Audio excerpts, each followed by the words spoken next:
প্রথম যে খবরটি দিয়ে শুরু করতে চাই, আমেরিকা ইরানের বিরুদ্ধে একটি চ্যালেঞ্জ গ্রহণ করেছিল। কারণ আমেরিকার আর কোনো কুলকিনারা নাই। আবার ইরানের সামনেও এই চ্যালেঞ্জ মোকাবেলা ছাড়া আর কোনো পথ খোলা নাই। যদি আমেরিকা হরমুজ প্রণালী দিয়ে এই জাহাজগুলোকে বের করে নিয়ে আসতে পারতো, ইরানের খেলা শেষ। কারণ ইরান এই হরমুজ প্রণালীকে নিউক্লিয়ার হিসেবে ব্যবহার করছে, পারমাণবিক বোমার মতো ব্যবহার করছে। যদি আমেরিকা সফল হতো তাহলে ইরান হেরে যেত, কিন্তু ইরান ম্যাচটাকে এখনো বাঁচিয়ে রেখেছে। অর্থাৎ ইরান এখন ধরেন এই ম্যাচে ফিরে এসছে, আমেরিকাকে এখন আবার সুপার ওভার মোকাবেলা করতে হবে। বিষয়টা দাঁড়িয়েছে এরকম যে আমেরিকা এই যুদ্ধে 40 দিনের লড়াই শেষে আমেরিকার অর্জন কিচ্ছু নাই, পুরো পৃথিবী থেকে একা হয়ে পড়া। ডোনাল্ড ট্রাম্প এবং ইসরায়েল আন্তর্জাতিকভাবে ব্যাপক চাপে পড়া, কোণঠাসা হয়ে যাওয়া। তারপর হরমুজ প্রণালীতে নেভাল ব্লকেট তৈরি করে দিয়ে আমেরিকা এই ম্যাচে ফেরার চেষ্টা করেছে। সেখানেও পৃথিবীর অন্য কোনো দেশ আমেরিকার পাশে এসে দাঁড়ায়নি, এবং ইরান আমেরিকার চোখের সামনে দিয়ে তার খেলা চালিয়ে গেছে। সর্বশেষ আমেরিকা দেখলো এইভাবে সাগরে বসে আমার সেনাদেরকে মানে 3 বেলা খাওয়ান দিয়ে রাইখা দিয়া আমার তো পোষাচ্ছে না, আমি তো কিছু পাচ্ছি না। ইরান তো বিকল্প পথ তৈরি করে ফেলেছে, রেল লাইন দিয়ে তেল নিয়ে যাচ্ছে, বিভিন্নভাবে তেল নিয়ে যাচ্ছে, আমরা কিচ্ছু করতে পারছি না। তাহলে কি করা উচিত আমার এখন একটা বড় কেওয়াজ তৈরি করতে হবে। আর সেই কেওয়াজটা তৈরি করলো কিভাবে ট্রাম্প? সে সকল জাহাজকে বলল, তোমরা যারা হরমুজে আটকা পড়ে আছো, তোমরা সবাই সম্মিলিতভাবে একসাথে মুভ করো, তোমাদেরকে নিরাপত্তা দেব আমরা, মানে আমেরিকা তোমাদের নিরাপত্তা দেবে। ঠিক এই ঘোষণা দেওয়ার পরপরই দক্ষিণ কোরিয়ার একটি জাহাজ হরমুজ ত্যাগ করার চেষ্টা করলে ইরান তার উপর অ্যাটাক করে বসে। বাকিরা দ্রুত পালায়, কাম তো সারছে, ইরান তো ছাড়বে না। এরপর আমেরিকা রাডার বন্ধ করে দিয়ে, তার যুদ্ধ জাহাজের যে রাডার সিস্টেম বন্ধ করে দেয়, লোকেশন অফ করে দিয়ে চুপি চুপি হরমুজে ঢোকার চেষ্টা করে, যে ঢুকে সে বাকি জাহাজগুলোকে নিরাপত্তা দিয়ে বের করে একটা বিজয় ডিক্লেয়ার করবে। ডোনাল্ড ট্রাম্প তার বিজয় হয়েছে এই ঘোষণাটা দেবে। সির্ফ একটা ঘোষণার জন্য ডোনাল্ড ট্রাম্প এই রিস্কটা নিল। ইরান তো বুঝে গেছে, রাডার বন্ধ করার পর, লোকেশন বন্ধ করার পরও ইরান বুঝে গেছে যে আমেরিকার যুদ্ধ জাহাজ মুভ করছে। প্রথমেই সংকেত পাঠালো, আমেরিকার যুদ্ধ জাহাজ গেল না। দ্বিতীয়বার আবারও সংকেত পাঠালো। 3 দফার সংকেত পাঠানোর পর মার্কিন যুদ্ধ জাহাজ যখন এখান থেকে মুভ করলো না, তখন ইরান মিসাইল অ্যাটাক চালালো, ক্রুজ মিসাইল অ্যাটাক চালালো আমেরিকার উপর। এই হলো কালকের ঘটনার সূত্রপাত। কালকে আমেরিকার সেন্টারকম বলছে যে ইরান যে দাবি করেছে যে আমেরিকার উপর হামলা হয়েছে বা হামলা করেছে, তারা আমেরিকার কয়েকটি জাহাজের, যুদ্ধ জাহাজে ইরান হামলা করেছে, এই ঘোষণাটা ইরান দিলেও আমেরিকা স্বীকার করেনি। আজকে অবশেষে ডোনাল্ড ট্রাম্প স্বীকার করলেন যে হ্যাঁ, ইরান তাদের বাণিজ্যিক এবং যুদ্ধ জাহাজের উপর ক্রুজ মিসাইল অ্যাটাক চালিয়েছে। তার মানে ইরান প্রথমে যে দাবিটি করেছে সেটি সত্য প্রমাণ হলো। আমেরিকা প্রথমে ইজ্জতের ভয়ে স্বীকার করেনি, পরবর্তী ইরান যখন প্রমাণ দিয়ে দিয়েছে, আমেরিকা স্বীকার করলো যে হ্যাঁ, ইরান আমাদের উপর আক্রমণ চালিয়েছে। এক ভাই প্রশ্ন করেছেন, মাসুম ভাই আপনার ভিউয়ার্সদের কে নিয়ে একটি সম্মেলন করেন, আমরা সেখানে আপনার সাথে বিভিন্ন ধরনের কথাবার্তা বলতে চাই, আনন্দ করতে চাই। ইনশাআল্লাহ হবে। আপনারা প্ল্যান করেন কিভাবে কি করা যায়। আমি এখন বাংলাদেশেই আছি, আপনারা প্ল্যান করেন, নিজেরা বিভিন্ন কোরাম করে দেখেন, ভালো হয়। বিভিন্ন প্রশ্নগুলো নিয়ে আমরা কথা বলতে পারি, আরো অনেক থাকবে আমাদের সাথে। দর্শক, এরপরে যে বিষয়টি তৈরি হয়েছে যে রাতে ইসরায়েল ঘোষণা দিয়েছে আগামী 24 ঘন্টা, মানে রাতে, এটা কিন্তু 24 ঘন্টার অর্ধেক টাইম পার হয়ে গেছে। ইসরায়েল বলছে যে আগামী 24 ঘন্টার মধ্যে আমেরিকাকে সাথে নিয়ে ইরানে হামলা করবে তারা। তার মানে আজকে বড় রকম আক্রমণ হতে যাচ্ছে ইরানে। যেহেতু তারা বলছে, নেতাকাকুর দেশটি বলছে আগামী 24 ঘন্টা, তার মোটামুটি 10-12 ঘন্টা পার হয়ে গেছে। তো আমেরিকাকে নিয়ে তারা বড় রকম আক্রমণ করবে। তাদের গণমাধ্যমগুলো বলছে যে ইসরায়েল ইরানে আক্রমণের জন্য সকল প্রস্তুতি শেষ করেছে। এখন ডোনাল্ড ট্রাম্পের একটা গ্রিন সিগন্যাল পেলেই অ্যাটাক শুরু।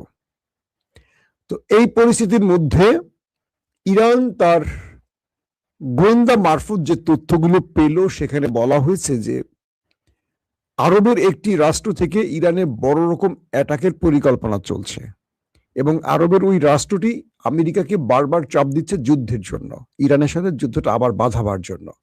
আর সেই দেশটির নাম আরব আমিরাত। ইরান যখন জানলো রাতে সেই দেশটির মধ্যে ব্যাপক রহস্যজনক মুভমেন্ট হয়েছে, প্রচুর মার্কিন যুদ্ধ বিমান ওঠানামা করেছে, ড্রোন ফ্লাই করেছে, রিফুয়েলিং ট্যাঙ্কার মুভমেন্ট করেছে, সেনারা এক ঘাঁটি থেকে এক ঘাঁটিতে মুভমেন্ট করছে এবং একটা বড় অ্যাটাকের পরিকল্পনা চলছে, এটা কিন্তু ইরান প্রতি মুহূর্তে জানছে। যে খবরগুলি আমি আপনাদের দিয়েছি তার মানে ইরান তো জানে, আমি যদি জানি ইরান জানে না। এই খবরের ভিত্তিতে ইরান হরমুজ প্রণালীতে একটি রেখা টেনে দিয়েছে। আমি কালকে রাতে আপনাদের দেখিয়েছি, লাগলে এখন আবার দেখাবো।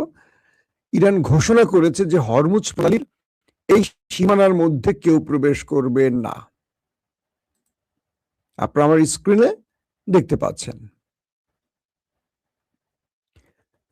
এই যে আপনার হরমুজ প্রণালীর যে ম্যাপটা দেখছেন, সেই ম্যাপে দেখেন দুদিকে দুটো মেরুন কালারের বার্ড দেয়া আছে, দাগ দেয়া আছে। ইরান এই অঞ্চলটুকু তার ঘোষণা করে বলছে এখানে কেউ প্রবেশ করবে না এবং এই জোনের মধ্যে যারাই প্রবেশ করবে তারা আক্রান্ত হবে।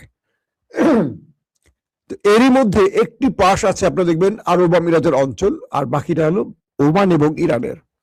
আরব আমিরাত এই অঞ্চলের কোনো একটি ফাঁক গলিয়ে গোপনে তেল বিক্রির কাজ চালিয়ে যাচ্ছিল, যেই নিষেধাজ্ঞাটা ইরান দিচ্ছিল সেটাকে অমান্য করে। তারপর ইরান যেই কালকে রাতে মুভমেন্ট এবং আরব আমিরাতের বিশ্বাসঘাতকতার যে অবস্থাগুলো বুঝতে পেরেছে, তার ভিত্তিতে ইরান আরব আমিরাতে কয়েকটি গুরুত্বপূর্ণ শহরে, ফুজেইরা সহ কয়েকটি গুরুত্বপূর্ণ শহরে মিসাইল অ্যাটাক চালায়। এবং আমরা যখন দেখেছি যে এই মিসাইল অ্যাটাকের পর আরব আমিরাতের শুধু ফুজাইরা না, আরো কয়েকটি শহরে অ্যাটাক চালিয়েছে ইরান, মিসাইল অ্যাটাক। আরব আমিরাতের বেশ কয়েকটা তেল কূপ বা তেল কেন্দ্র, তেল প্ল্যান্ট যেটা বলি, আগুন জ্বলে যায় এবং সেখানে আমরা দেখেছি দাউ দাউ করে আগুন জ্বলতে। তো আরব আমিরাতকে কয়েক দফা অ্যাটাক করার পর আরব আমিরাত বলছে যে ইরানের 4-5টা মিসাইল অ্যাটাক হয়েছে, এর মধ্যে 3টা তারা ইন্টারসেপ্ট করেছে বা 4টা তারা ইন্টারসেপ্ট করেছে, একটি সাগরে পড়েছে। এটা হলো আরব আমিরাতের বক্তব্য। মানে ইরানের কোনো অ্যাটাক আরব আমিরাতের কাঙ্ক্ষিত স্থানে হিট করেনি। কিন্তু পরক্ষণে যে ছবিগুলো ইরান রিলিজ করেছে, সেখানে দেখা গেছে ফুজেইরার একটি তেল কেন্দ্র আগুন জ্বলছে, আরব আমিরাতের গুরুত্বপূর্ণ কয়েকটা শহরে আগুন জ্বলছে। তাহলে এই অ্যাটাকগুলো কোত্থেকে এলো? যদি সবগুলো ইন্টারসেপ্টই করতে পারে তাহলে এই দৃশ্যটা কি করে আসলো? আরব আমিরাত থেকে আমি বেশ কয়েকজন প্রবাসীর সাথে কথা বলে জেনেছি যে হ্যাঁ, কয়েকটি গুরুত্বপূর্ণ জায়গায় রাতেও বড়সড় আক্রমণ করেছে ইরান। অর্থাৎ আরব আমিরাতকে এবার ভালো রকম শিক্ষা দিচ্ছে ইরান, কারণ এই রাষ্ট্রটি পেছন থেকে ছুরি মারছে ইরানকে বারবারই।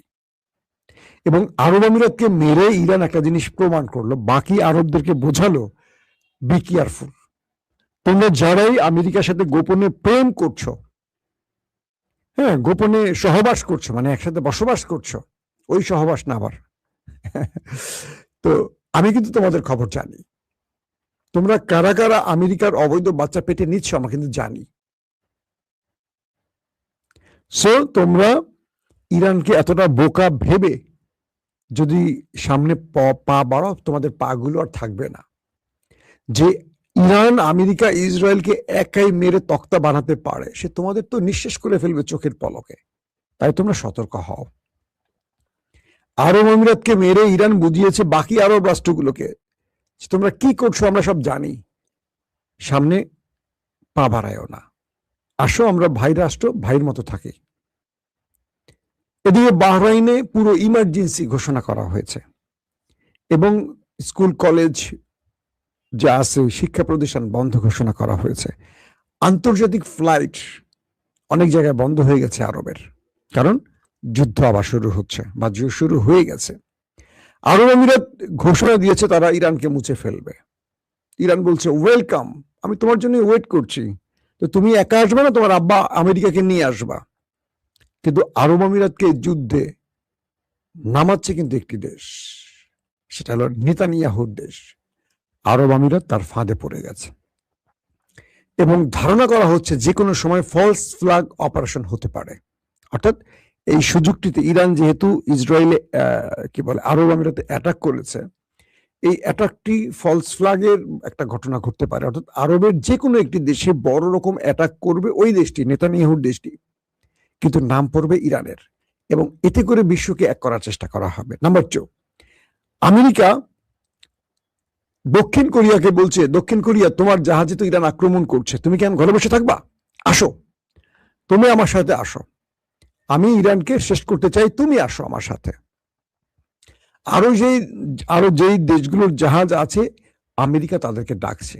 আমেরিকার উদ্দেশ্যটাই হলো, যেহেতু সে একা ইরানের সাথে পারছে না, ইরান আক্রমণ করবে, মানে আমেরিকা তাদেরকে হরমুজে ডাকবে যে তোমরা আসো, তোমাদের নিরাপত্তা দেব।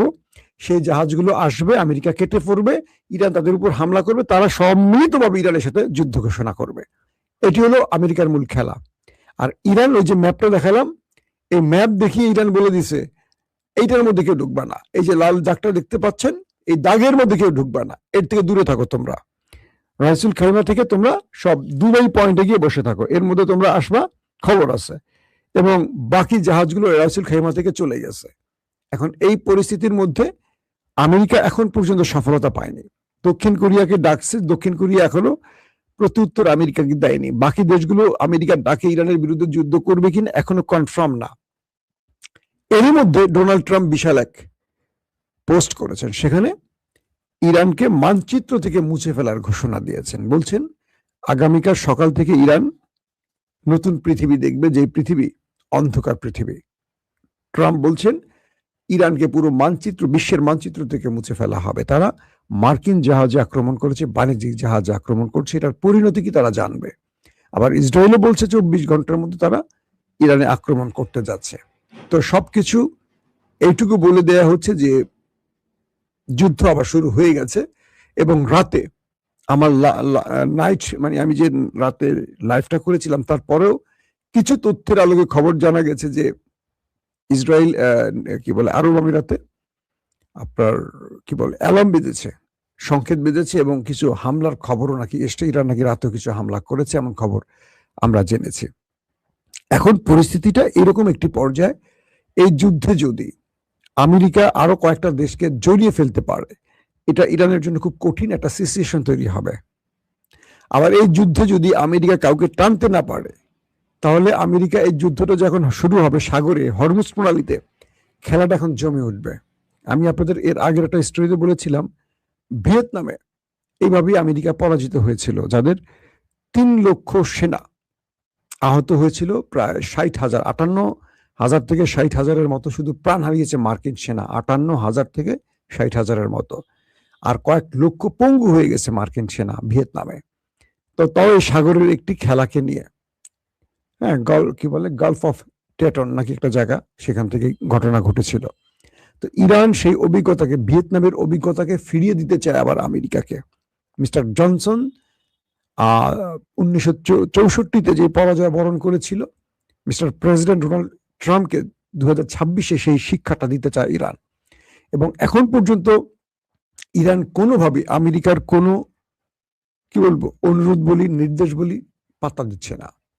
এখন বিশ্ব তাকিয়ে আছে, কারণ এই যুদ্ধে ইরানের পাশে রাশিয়া, চীন দাঁড়াবার কারণে অন্যরা বুঝতে পারছে যে এই যুদ্ধটা সহজে শেষ হবে না। এবং ইউরোপের দেশগুলো এখন পর্যন্ত ইরানের সাথে লড়াই করার কোনো মানসিকতা পোষণ করছে না, কিন্তু আমেরিকা বারবারই তাদের ডাকার চেষ্টা করছে। তবে এই যুদ্ধে আরব আমিরাত জড়িয়ে যাচ্ছে, এটা মোটামুটি কনফার্ম। যদি আরব আমিরাত এইটুকু বোঝে যে আমাকে মাঠে নামিয়ে দিয়ে ওরা কেটে পড়তে পারে, আর ইরান আমাকে তক্তা বানিয়ে ফেলবে, কিন্তু আরব আমিরাত এই যুদ্ধে কেন ইসরায়েল আমেরিকাকে সাহায্য করে ইরানের হাতে মার খাচ্ছে, এই প্রশ্নটা আমার মাথায় আসছে না। এই প্রশ্নটা হয়তো আপনারাও জানেন, আমিও জানি, কিন্তু মানে ইসরায়েলকে সমর্থন করা বা আমেরিকাকে সমর্থন করে তার লাভটা কোথায়, এটা আমাদের একটু বুঝতে হবে। দর্শক, এখনকার মতো বিদায় নেই। ইনশাআল্লাহ আজকে আমি আরো কয়েক দফা লাইভে আসার চেষ্টা করব। অনেকেই বলছেন যে নোটিফিকেশন পাচ্ছেন না। আমি কি করব ভাই, নোটিফিকেশন না পেলে? আনসাবস্ক্রাইব করেন, আবার সাবস্ক্রাইব করেন, দেখেন আসে কিনা। প্রত্যেকে ভালো থাকবেন। আল্লাহ হাফেজ।